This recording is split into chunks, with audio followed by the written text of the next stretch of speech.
Slept different places. Usually either a church.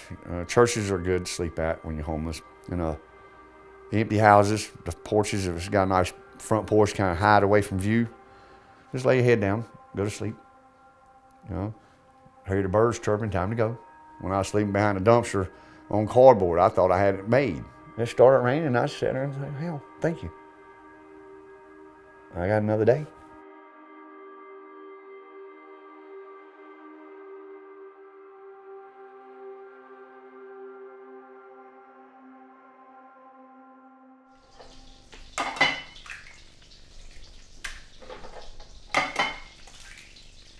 Well, it all started 3 or 4 years ago. I went into it and I said, I really want to know, what is it like to be homeless in Charlotte? I have a business card that I made up that has my first name and my cell phone number. And I just said, there's my name, there's my phone number, but I'm not the police. I'm not affiliated with anybody. Just tell me what you need and I'll try to find it and I'll get it to you. Piece of work, I'm glad to see you. One of my friends said there's a policeman who works in my neighborhood and he knows everybody and he watches out for the people that are out there. Officer Costanza introduced me to her. He had a neat little tent set up there. I think he had a chair outside the tent, and inside of his tent was just neat as a pin. That's how we met. I was like, do you need anything? And he says, I don't need a thing. I told her I didn't need nothing at the time. And in the back of my car, I had some socks and things like that. I'm sure, you look through this. And he says, no, but I know this person that needs this person that needs this. Somebody else had asked for, I think, a sleeping bag. And I just thought, here's a guy living in a tent.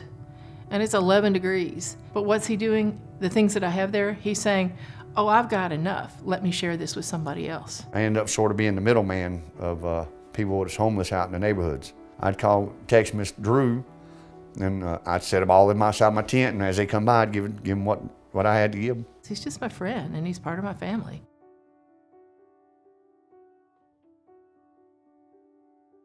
I was in and out of prison, starting at a young age, Jackson Training School, running away from home, foster homes. I was all through all that. Childhood was rough. Daddy was very abusive, you know what I mean? Didn't know nothing about drugs till he started selling them. You know what I'm saying? So I can point the finger and say, oh, it's all his fault. But the whole point is, once I became an adult, then I make a choice. And then from there on, I've done 17 years in prison. I get out of prison, do a year and a day. Get out, go job to job, get a job, work a little while, get a couple paychecks, and then I'd work labor places, but I wasn't homeless, so I'd rent rooms, so I was able to work. I'm not able to work now. Doctor said I might live 90 days. Lung cancer. Took out my lung, and then we started chemo in prison. I got out, they put me on the Greyhound, back to Charlotte. Not a penny to my name. Like half of our job is just driving around in this car, just trying to find people.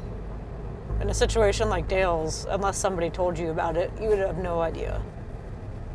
His tent used to be right back in there, and there's nothing there anymore behind that dumpster. A friend of mine told me about Allison. I knew Urban Ministries existed, but I didn't realize how broad the umbrella was.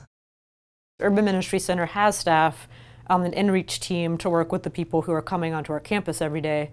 So our goal is to find the people who are more so hidden, the most vulnerable people who are experiencing unsheltered homelessness. I called Allison and said, hey, I want you to talk to this guy.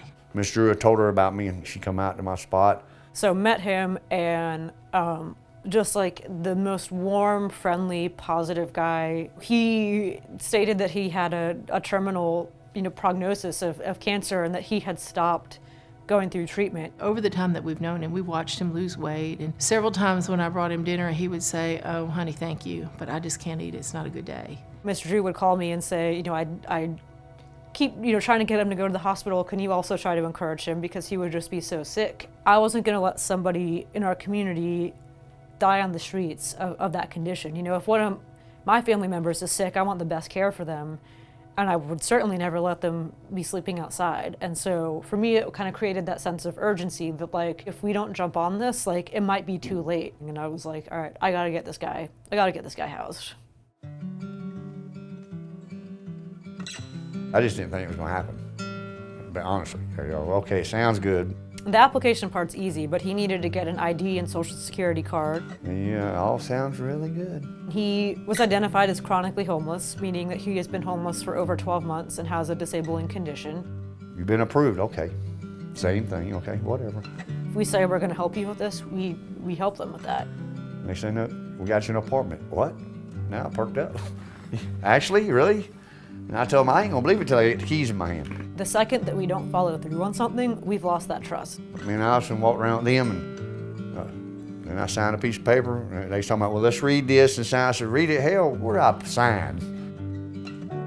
And then they handed me a set of keys, and I got a key card to get in. I got a laundry card. They put money on it.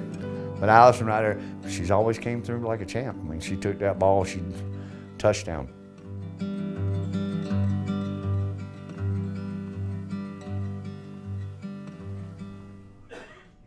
So when Dale came in, he was very frail. His weight was down. He wasn't eating, his color wasn't good.